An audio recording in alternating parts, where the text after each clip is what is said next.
Hai, Assalamualaikum warahmatullahi wabarakatuh. Perkenalkan, saya Karisma Luzina Lestari, NIM 1810201029, Fakultas Ilmu Tarbiyah dan Keguruan, Universitas Islam Negeri Raden Fatah, Palembang. Di video kali ini, aku bakalan mempraktekkan cara aku ngajar dengan menggunakan media pembelajaran. Video ini dibuat guna memenuhi tugas akhir mata kuliah media pembelajaran oleh dosen pengampu Randy MPD. Sebelum kalian nonton video aku, kalian subscribe dulu ya channel aku. Dan jika kalian menyukai video aku, kalian like. Jika ada kritik dan saran, kalian komen video aku di bawah ini ya. Selamat menonton. Nontonnya dibawa enjoy aja ya.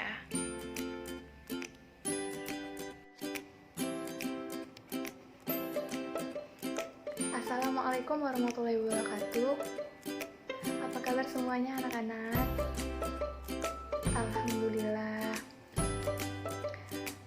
Apakah ada yang gak hadir di kelas ini? Alhamdulillah semuanya dalam keadaan sehat ya. Semoga selamanya sehat selalu ya. Sehat selalu untuk kita semua. Baiklah, ada baiknya sebelum kita memulai pembelajaran kita pada pagi hari ini, ada baiknya membaca doa terlebih dahulu ya anak-anak. Silahkan Nak Delka dipimpin doanya ya.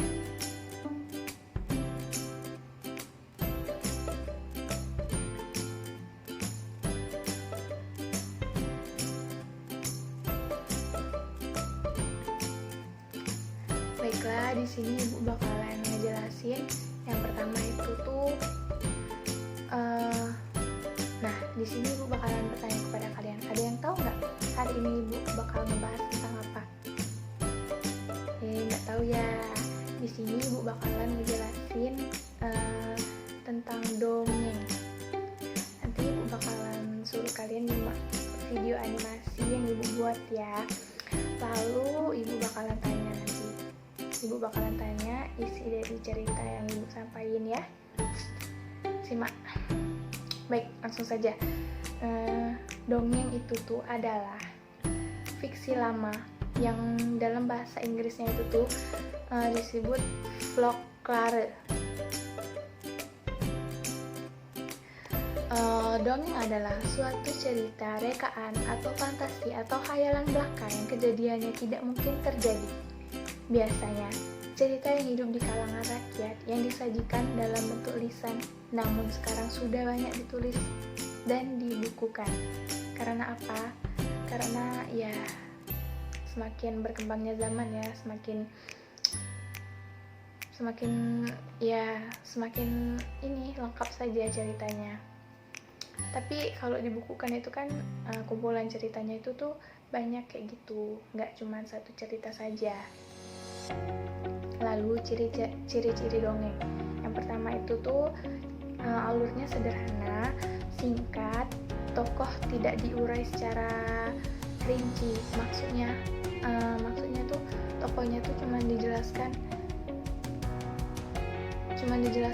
sedikit kayak gitu, sekali lewat kayak gitu. Lalu penceritaannya tuh lisan, pesan dan tema ditulis dalam cerita, pendahuluan singkat dan langsung.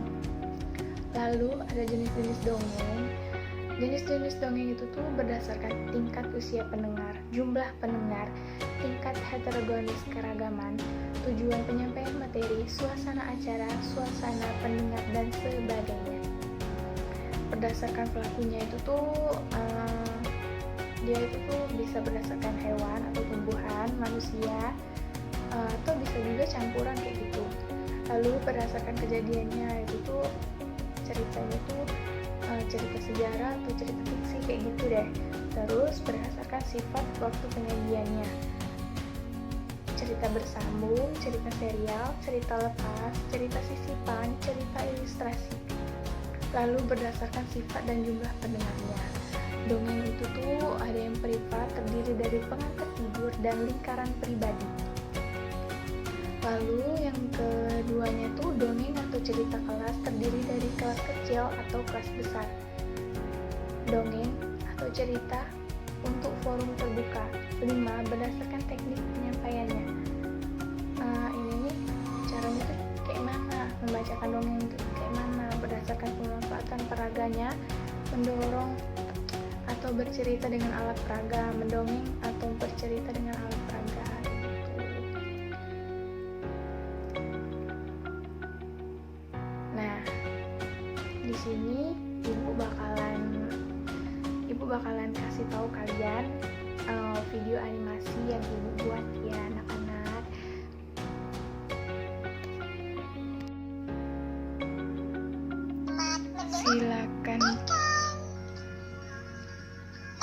Silakan disimak ya, nanti ibu tanya satu-satu loh. Terdapat seekor tikus yang tengah asik bermain.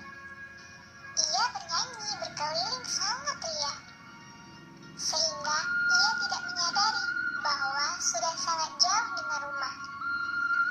Ketika sudah sangat jauh dari rumah, sang tikus pun baru menyadari. Ia pun langsung memilih untuk pulang ke rumahnya. Namun, ia malah tersesat di tengah hutan. Ketika ia sedang dalam keadaan bingung mencari jalan pulang, ia justru terjebak di sarang harimau. Ia menyaksikan ada seekor harimau jantan yang tengah tidur terlelap, dan si tikus pun merasa ketakutan.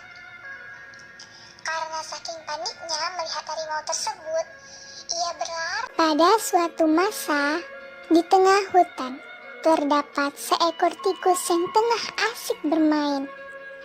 Ia bernyanyi berkeliling sangat ria, sehingga ia tidak menyadari bahwa sudah sangat jauh dengan rumah.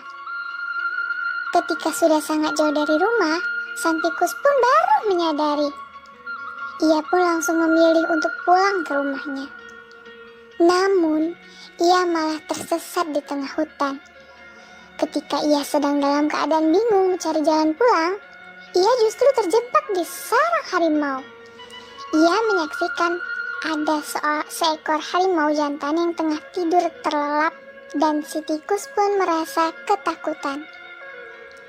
Karena saking paniknya melihat harimau tersebut, ia berlari dan tanpa sengaja menginjak kaki seekor harimau tersebut.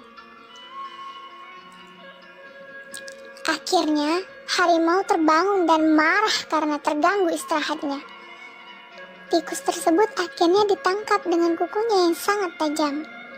Ia pun merasa melepaskan diri dan memohon kepada harimau untuk melepaskannya. Namun, sang harimau tetap saja tidak mau melepaskan tikus tersebut dan berkata bahwa ia merasa sangat marah apabila ada yang mengganggunya. Tidak begitu jauh dari tempat tersebut, terdapat seekor kancil yang tengah minum di tepi sungai. Ia terkejut melihat kejadian itu dan basa-basi kepada harimau. Namun, harimau justru malah ingin memakan kancil. Namun, dengan cepat ia berkata, "Kenapa aku harus takut padamu? Sementara aku adalah raja hutan di sini. Jika kau tidak percaya, tanyalah langsung kepada penasihatku. Penasihatku adalah orang yang saat ini ada di dalam cengkeramanmu. Ia adalah penasihat yang amat disegani di hutan ini. Maka aku tidak akan memaafkanmu jika terjadi apa-apa dengan penasihatku." Harimau pun terpengaruh oleh ucapan si kancil. Harimau kemudian bertanya kepada tikus kebenaran yang dikatakan oleh kancil, dan tikus pun sadar bahwa kancil berbohong untuk menolongnya. Ia pun berkata, "Iya benar, kancil adalah raja hutan ini, dan aku menjadi penasihat dia. Kancil sangat ditakuti dan disegani di hutan ini oleh seluruh binatang. Apabila tidak percaya, silahkan bertanya langsung kepada seluruh hewan di hutan ini." Harimau akhirnya takut dengan ucapan tikus, namun tetap saja tidak menunjukkan rasa takutnya. Akhirnya, kancil pun kebingungan bagaimana cara untuk membuktikan kekuatannya kepada harimau. Akhirnya, ia berusaha tenang dengan kepandaiannya sekalipun sesungguhnya ia merasa takut.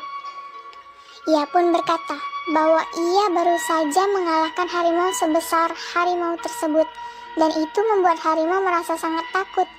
Ia pun meminta Kancil untuk membuktikan perkataannya, bahwa kepala harimau yang dia habisi masih ada di pinggiran sungai. Akhirnya, Kancil membawa harimau ke sumur yang gelap dan dalam. Namun, ia tidak nampak karena ada pantulan dari sinar matahari. Ia pun diminta untuk melihat kepala harimau di dalam sumur. Alhasil, ia pun mengintip. Dan ternyata, kepala harimau itu benar-benar ada. Padahal, sebenarnya di dalam sumur tersebut tidak ada apa-apa.